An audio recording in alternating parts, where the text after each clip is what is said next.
Yo les amis, c'est Mikey. Alors aujourd'hui, petite présentation d'un film. Un petit peu pour les adolescents, on va pas se mentir.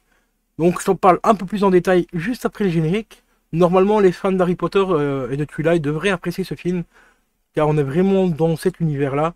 Donc je vous dis à tout de suite après le générique.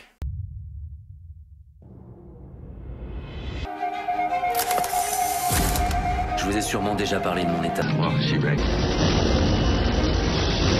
Conspiracy theory. Selon la légende, un corbeau peut ramener une âme du royaume des morts pour se faire justice. Si tu bouges, t'es mort. Je suis mort.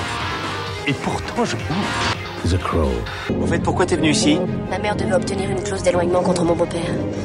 Il a des problèmes émotionnels. Oh, j'en ai moi aussi. Quel genre de problème émotionnel il a? J'ai un nouvel ami. Réel ou imaginaire? Réveille-toi, Denis. Imaginaire.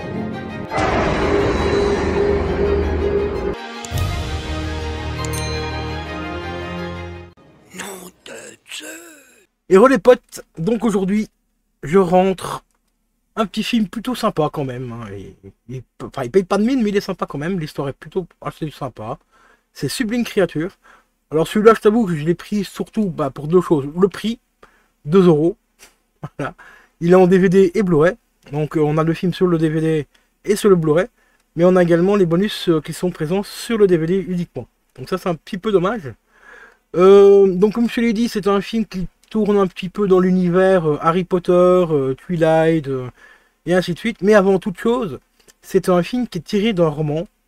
Un roman qui a plutôt bien marché, qui s'appelle 16 lunes. Comme la plupart des films comme ça sont tirés de romans. Harry Potter c'est le cas. Twilight, je pense que normalement il doit y avoir un roman aussi qui existe, enfin qui existait avant le film et c'est le roman qui a servi à faire le film. Donc ici, on va déjà entamer les bonus parce qu'il n'y a pas grand chose. On a les coulisses du film, donc les coulisses de Sublime Créature qui fait 26 minutes. On a des scènes coupées et on a un thriller. Voilà, c'est tout ce qu'il y a au niveau des bonus. Donc je garderai quand même le DVD parce qu'il y a le film dessus et les bonus quand même pour les coulisses de tournage et les scènes coupées. Bon, parce que le thriller, ça on peut le trouver facilement sur internet, hein, c'est pas un problème. Au niveau des specs audio et des langues, on a du français et de l'anglais au format Dolby Digital 5.1 et 2.0. Et on a également du DTS HD en 5.1. Alors ici, il ne précise pas si le DTS c'est pour si c'est pour la piste française ou anglaise. Mais vu que c'est marqué dans l'or comme ça, Dolby Digital, je pense que ça doit être français. Et le DTS HD, ça doit être pour l'anglais.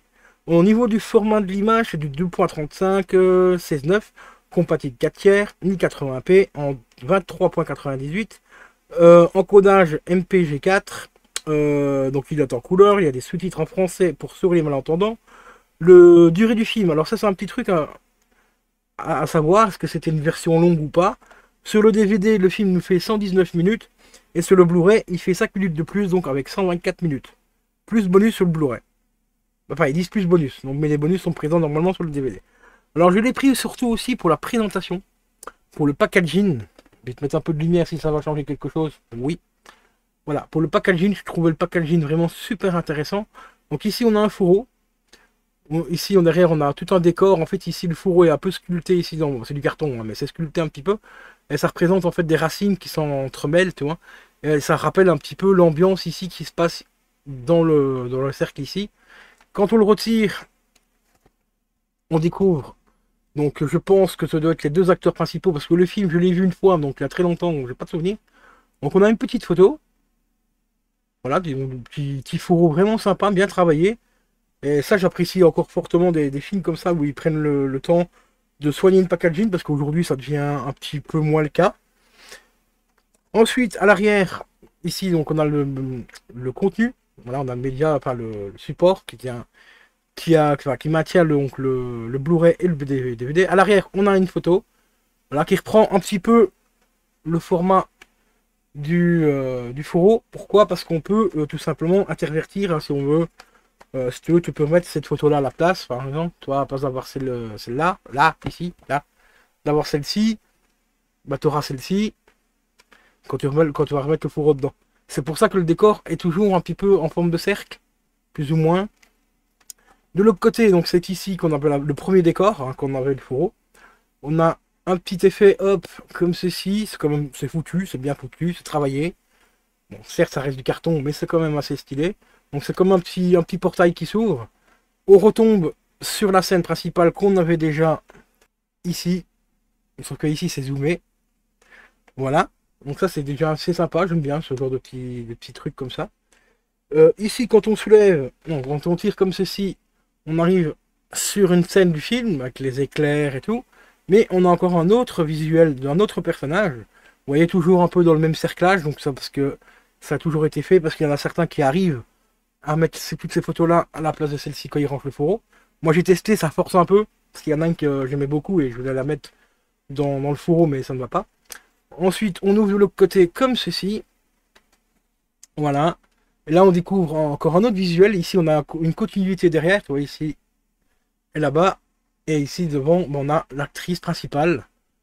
Toujours un format un petit peu cercle, hein, tu vois, un petit peu en forme de bulle, on va dire. Comme ça, on peut mettre également ce visage-là, enfin ce carton-là, à l'intérieur du fourreau. On peut le faire également aussi avec hop, les autres personnages. Ça s'ouvre comme ceci. On découvre encore deux autres personnages ici. Donc ça, c'est l'acteur qui joue le fiancé de la dame. Hein, la demoiselle ici. Voilà. Un autre personnage ici. Les photos sont quand même assez soignées, je trouve. Elles sont vraiment très belles. Même si c'est des photos cartonnées.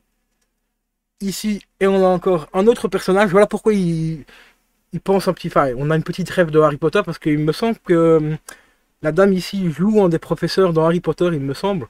Tu me mettras ça dans les commentaires si je dis de la merde, mais je pense que ça doit être celle. Qui est d'ailleurs décédée il y a quelques années maintenant. Donc quand on a tout ouvert, ben voilà, on a les deux disques au milieu. C'est une sorte d'étoile, hein, tu vois.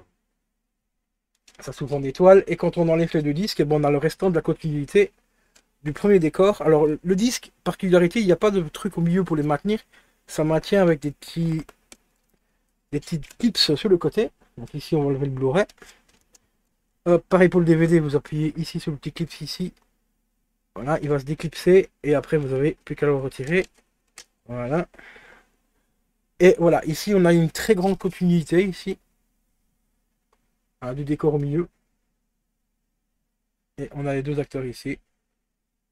Donc franchement le packaging est vraiment ultra bien soigné. C'est vraiment propre, moi j'aime bien. Quand on regarde à l'arrière, si vous voulez, on aura des photos en l'envers ici. Et là en dessous. Mais bon, normalement c'est fait pour regarder de l'autre côté, mais voilà. Vous voyez à peu près comment c'est foutu. Donc c'est quand même assez propre. On va remettre les disques. Donc le premier disque est bien le DVD. Hop, on va le reclipser. Et le deuxième, c'est tout simplement le Blu-ray. Par contre, le deuxième, le Blu-ray est un petit peu plus chiant à mettre. Parce qu'il faut le faire glisser en dessous ici. Pour qu'il vienne se clipser là. Voilà. Donc celui-là, le Blu-ray, c'est un peu chiant à remettre, j'avoue. Et pour refermer, vous voyez, comme je l'ai dit dans la vidéo, enfin juste au début, on peut faire une sorte de repliage. Par exemple, mettre la moiselle ici comme ça, au milieu. Et les deux trucs ici, on va tout simplement refermer comme ceci, en maintenant le carton ici, voilà. Et on remet la photo ici. Moi j'ai vu ce visuel là sur Vinted, mais vous voyez, ça force un petit peu, vous voyez, c'est pas tout à fait bien plat. Il y a moyen de le mettre comme ça, mais ça risque d'abîmer un petit peu le fourreau, parce que c'est pas prévu d'être comme ça en fait à la base. Donc ici on va remettre bien tout correctement, pour éviter de déformer le truc. Alors, par contre, ce qu'on peut faire, c'est qu'on peut mettre celle-ci. Voilà, celle-ci, elle passe encore un peu très bien, mais sauf qu'on aura les deux petits portails qui sont pas la même couleur par rapport au fond, donc ça fait un peu bizarre. Mais vous pouvez faire cette option-là, qui marche un peu très bien. Hein. Mais le mieux, c'est de remettre tout simplement voilà, les photos vraiment dans le bon sens, voilà, comme ça. Et quand on ouvre le portail, on a bien sûr les deux acteurs dans le fond, que je vous ai montré juste avant, sur le boîtier, qui sont un peu plus loin, mais donc c'est quand même un petit fourreau assez sympa, moi je trouve que j'aime encore bien. Et quand je l'ai dit, pour 2 balles, enfin il me revient 5 € avec les frais, hein, il y a les frais Vinted, mais le prix de base du Blu-ray et DVD ici, il était à 2 €. Il y en a d'autres qui le vendent plus cher, hein, qui le vendent entre 5 et 15 balles. 15 € c'est beaucoup trop cher pour le genre de film que c'est. Et 5 € ça commence à faire un peu cher aussi. Donc à 2 € franchement ça fait plaisir. Bon, il n'est pas en état tout à fait correct ici, ça se voit pas trop à la cam, mais on a hop, ici on a une ligne de l'autre sens comme ça. Non, enfin bref, tu m'as compris. ici, voilà, juste là, on a un petit défaut là, et on a encore un ici au-dessus. Quand on le regarde à la lumière, voilà, il est là. Quand on regarde un petit peu à la lumière, ici, je sais pas si on le verra à la cam, mais il y a un gros coup dans le plastique ici, une grande griffe en fait, ici au-dessus, et là, enfin ici au-dessus à peu près, et là en dessous. Mais ça se voit quasi pas quand tu le regardes comme ça, faut vraiment le tourner vraiment dans un sens particulier pour avoir la lumière dessus, pour que ça se voit, donc, mais bon, ça reste encore très correct. Dans l'état général, il est encore très propre, hein. Bon, parce que bon, ça a quand même quelques années ce film-là, je sais plus en quelle année il est sorti. Est-ce qu'il y aurait une année derrière? 2013, donc voilà, ça fait quand même plus de 10 ans qu'il est sorti. Donc le fourreau est quand même relativement encore en très bon état. Donc voilà. Après, comme j'ai dit, on n'aime pas, on aime ou on n'aime pas ce genre de film. Sublime Créature, je l'avais vu il y a très longtemps, hein. J'avais gardé plus ou moins un souvenir pas trop mal. Comme je l'ai dit, c'est pas non plus des chefs-d'œuvre au niveau artistique, au niveau scénario et tout. Hein, Twilight et tout ça, bon, c'est pas. C'est des films d'adolescents, tout simplement. Donc, mais le premier Twilight, j'avais bien aimé. Donc, celui-là, c'est un peu dans la lignée. On est plus dans la lignée de Twilight que Harry Potter, mais ici, on a la référence Harry Potter par rapport à la dame qui est là, qui jouait la prof. Je crois que c'était la prof qui s'occupe de la nature, là, je sais plus comment. Enfin, qui prépare tout ce qui est plantes et tout ça. Mais il me semble que c'est elle qui joue dedans. Donc vous mettrez ça dans les commentaires si c'est bien ça. Parce que je ne sais plus son nom dans le film. Dans Harry Potter du moins. Donc voilà les amis. Donc petite rentrée bon, d'un petit film qui paye pas de mine. Hein, on va pas se mentir non plus. Mais qui reste quand même assez sympa. C'est un petit divertissement. Plutôt sympa. Et puis peut-être une version semi-longue. Avec 5 minutes de plus sur le Blu-ray. Hein, comme je l'avais dit. 124 minutes sur le Blu-ray. Et 119 minutes sur le DVD. Alors, je sais pas pourquoi il y a 5 minutes de plus sur le Blu-ray. Peut-être que c'est une version longue. Ou peut-être qu'il y a une scène supplémentaire, hein, on va savoir. Donc voilà. Donc mettez-moi dans les commentaires si vous avez vu le film. Si vous avez aimé ce film-là. Si tu as aimé Twilight et Harry Potter. Bon, Harry Potter, je pense que tout le monde a aimé à peu près Harry Potter. Twilight, bon, ça dépend un petit peu le genre aussi. Parce que tout le monde n'aime pas les films avec des vampires et ainsi de suite. Et si tu as vu celui-là, eh ben, mets-moi tout ça dans les commentaires. Et je vous dis à la prochaine les gars, portez-vous bien. C'était Baiki187. Ciao ciao.